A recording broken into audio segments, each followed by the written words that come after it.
Alright, so today we are going to study different types of letter and we are going to see the examples.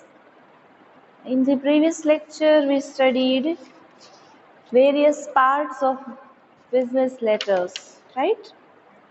We studied different parts like letter heading, inside address, reference, subject, salutation, complimentary clause, signature, and at the end we studied enclosure.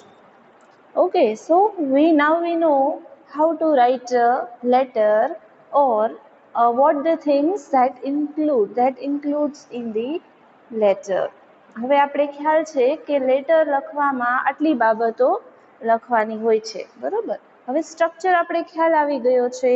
સો આજે આપણે અલગ અલગ પ્રકારના letters હોય છે તે પહેલાં જાણીએ. There are various types of letters like letters of inquiry. See, in this book we are going to study business letters only. Okay, we know how to write personal letter that you have studied in your 10th, 12th in your schooling, right? So in the business letters we are going to study letters of inquiry, that is it is in our syllabus. Then there are various types of letters, business letters, like after inquiry, letters of complaints, letters of purchase and order, and persuasive writing. Okay, so we'll start with letter of inquiry.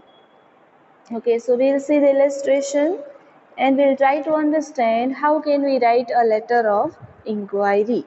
Okay, so without wasting our time, shall we start? Okay, so see the first example.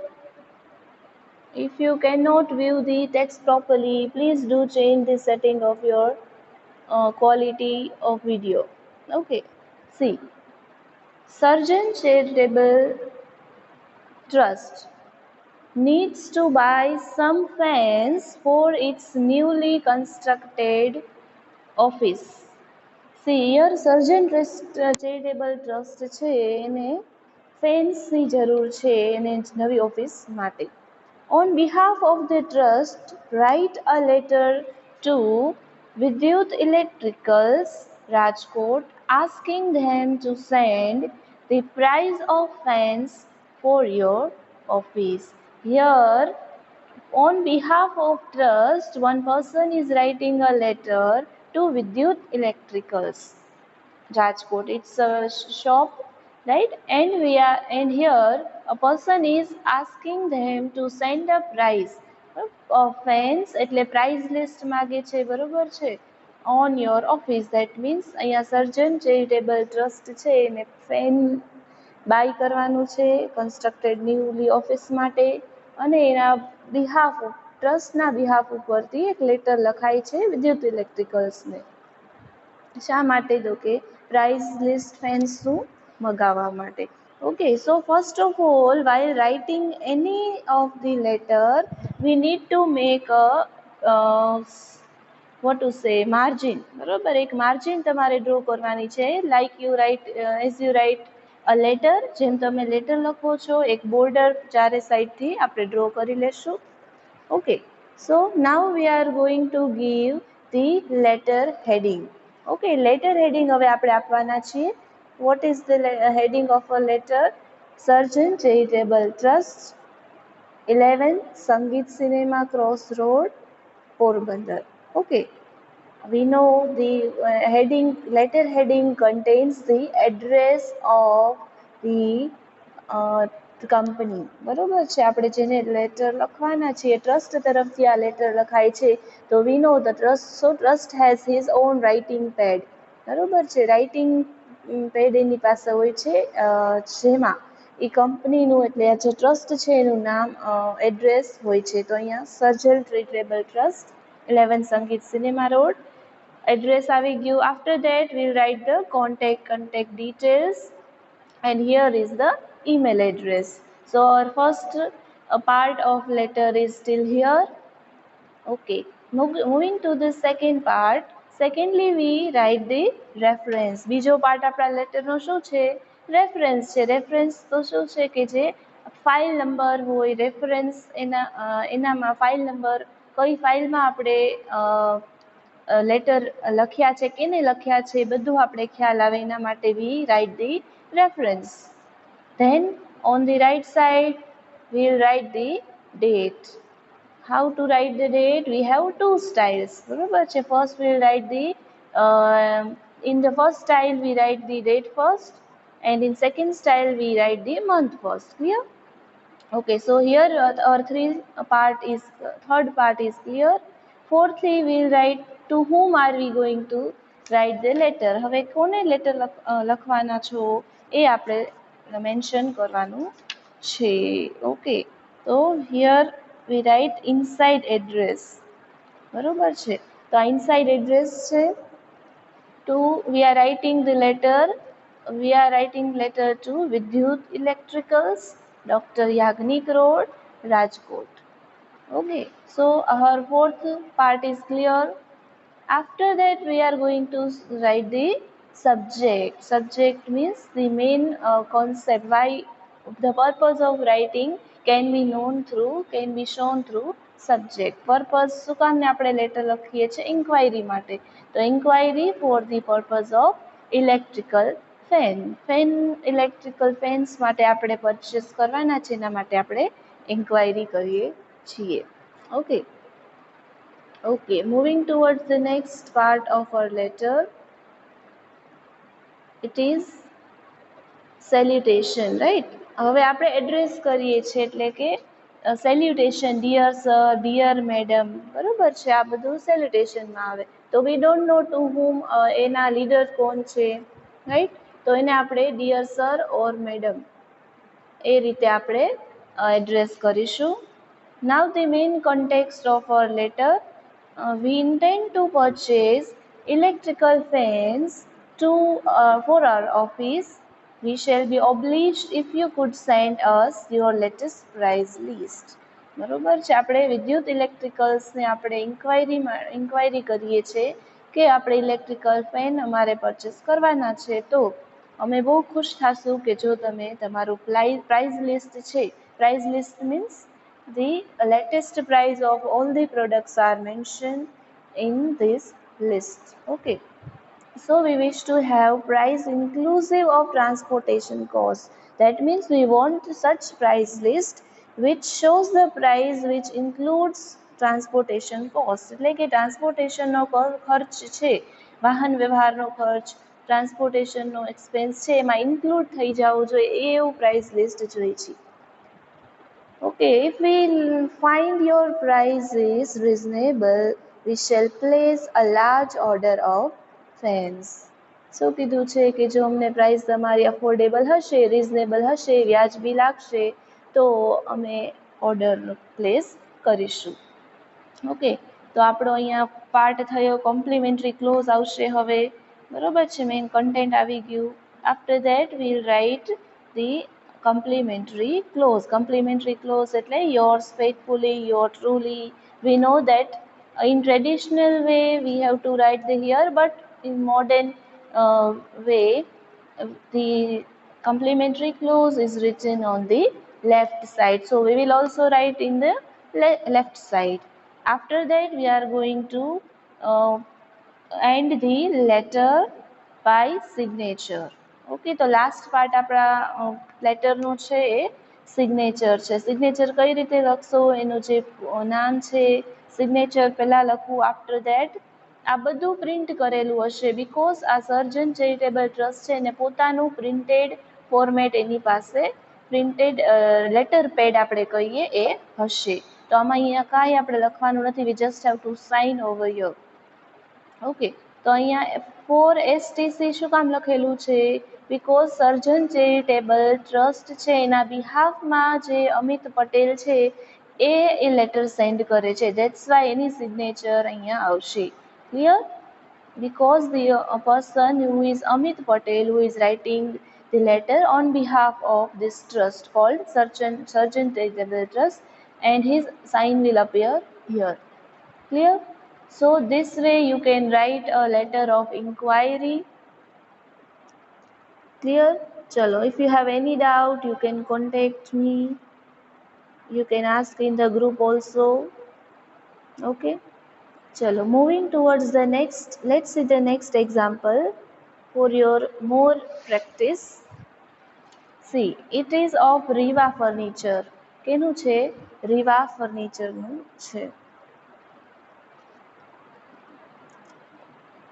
See, Riva Furniture is a reputed shop in Jamnagar. On behalf of Riva Furniture, ask the dealer to send their price list and catalog. ચલો આ પણ એક letter છે, letter of inquiry એને આપણે કહીએ છીએ. તો અહીંયા રીવા ફર્નિચર છે એ જામનગરની રેપ્યુટેડ નામચિત શોપ છે, નામાંકિત, અને રીવા ફર્નિચરના બિહાફ પરથી એના ભાગથી ડીલરને આપણે પૂછવાનું છે કે ડીલરને પ્રાઇસ લિસ્ટ અને કેટેલોગ મગાવવાનું છે. ઓકે, ચલો letter of inquiry first step આપણે શું કરીએ છીએ? Will draw the outline of our letter. Okay, now we'll write the address. Riva Furniture, PN Mark, this is our letter heading, and here we'll write the contact details, and here is the email ID. After that we write the reference number. See here, reference number is not given. On the right side we'll write the date. Now here we write the address to whom we are going to send the letter. That means કેને આપણે letter લખવાના છીએ? Receiver.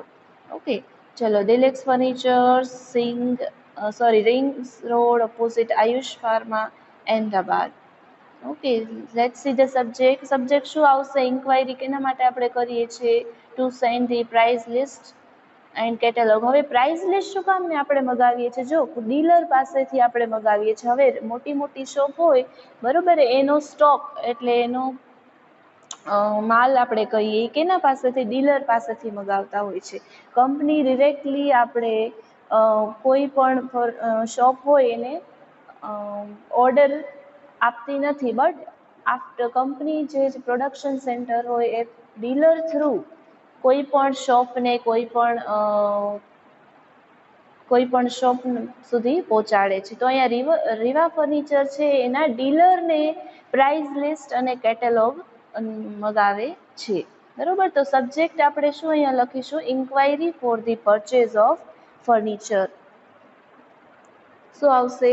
Inquiry for the purchase of furniture. Okay, so clear till here? અહીંયા સુધી clear છે? ચલો, now we'll write the address, એટલે કે કોને આપણે લખવાના છીએ એના માટેનું એક એવા શબ્દ, એને આપણે શું કહીએ છીએ? સેલ્યુટેશન, રાઈટ? સેલ્યુટેશન, રિસ્પેક્ટેડ ઓર સર, બરોબર. That means the person who is going to receive the letter is a male. Okay, chalo, we have been in the furniture business for last 15 years and have earned the reputed position in this business. બરોબર છે. અહીંયા રીવા ફર્નિચરના behalf ઉપરથી એક person છે order price list dealer પાસેથી મગાવે છે. તો એ શું જણાવે છે કે લાસ્ટ 15 યર્સથી અમે આ ફર્નિચરનો બિઝનેસ એમાં એંગેજ છીએ, and we have received reputed position. That means they have earned a big name in this business. We have heard good words for your newly launched items. That means એક production company છે, એક ડીલરને કહે છે કે તમે નવી item launch કરી છે, એના માટેનું શું કરે છે? કેટેલોગ માગે છે, એની રિક્વેસ્ટ કરે છે. જો kindly send us your latest illustrated catalogue and price list of furniture. બરાબર. હવે ફર્નિચરનો બિઝનેસ કરે છે, ઇટ્સ નેચરલ કે એને ફર્નિચર બાબતે જ કઈ ડીલ થતી હશે, બરોબર છે. તો રીવા ફર્નિચર તરફથી એના ડીલરને પ્રાઇસ લિસ્ટ અને કેટેલોગ મગાવે છે. ક્લિયર? ઇલસ્ટ્રેટેડ કેટેલોગ એટલે કે નમૂના રૂપ કોઈ વસ્તુ હોય, બરોબર છે, એ દર્શાવે છે. કોઈ સેમ્પલ આપણે કહી શકીએ. Okay, at the end, we hope to receive reply soon. That means Reeva ફર્નિચરની હોપ શું છે એનો રિપ્લાય ફટાફટ મળે. Okay, at the last we'll write the signature and what to say complimentary close. Don't forget to write this. બરોબર છે, આ લખવાનું ભૂલવું નહીં. Because this step contains the marking is done by what you write and how you write. બરોબર છે, marking એના ઉપરથી થતું હોય કે કઈ રીતે તમે લખો છો અને શું લખો છો. ઓકે, તો don't forget to write the letter according to its format. Okay, first address આવે તો એડ્રેસ જ આવવું જોઈએ. એડ્રેસમાં શું હોય તો કે કંપનીનું નામ હોય, કોન્ટેક્ટ ડિટેલ, એડ્રેસ હોય, કોન્ટેક્ટ ડિટેલ હોય, ઈમેલ આઈડી. એના પછીનું તરત સ્ટેપ આપણું રેફરન્સ નંબર હોવું જોઈએ. ક્લિયર? અને રાઈટ સાઈડ શું હોવું જોઈએ? ડેટ. પછી આવે છે રિસીવ, કોને આપણે લેટર સેન્ડ કરવાના છીએ, બરાબર, એનું એડ્રેસ. આફ્ટર ધેટ સબ્જેક્ટ આવે, પછી આપણું સેલ્યુટેશન આવે, એના પછી મેઇન કન્ટેન્ટ આવે, પર્પઝ આપણે કહીએ, અને લાસ્ટમાં સેલ્યુટેશન અને at the end signature is must. Clear? ચલો તો અહીંયા સેલ્યુટેશન આવી ગયું, પછી વિલ રાઇટ ધી સિગ્નેચર. હવે સિગ્નેચરનો વારો છે. અને જો અત્યાર સુધી આપણે એકય લેટરમાં એન્ક્લોઝર નથી આવ્યું, બરાબર. એન્ક્લોઝર મીન્સ આપણે શું કરીએ, અમુક કઈ ડોક્યુમેન્ટ્સ હોય ને આપણે અટેચ કરીએ છીએ. ઓકે, તો ફોર ટુડે, આજના માટે this is enough. Okay, now I will give the letter for the practice also. Okay, I hope this lecture will be helpful for your academic is also, and also for your personal experience too. Okay, chalo, so we'll meet you in the next lecture with a new topic.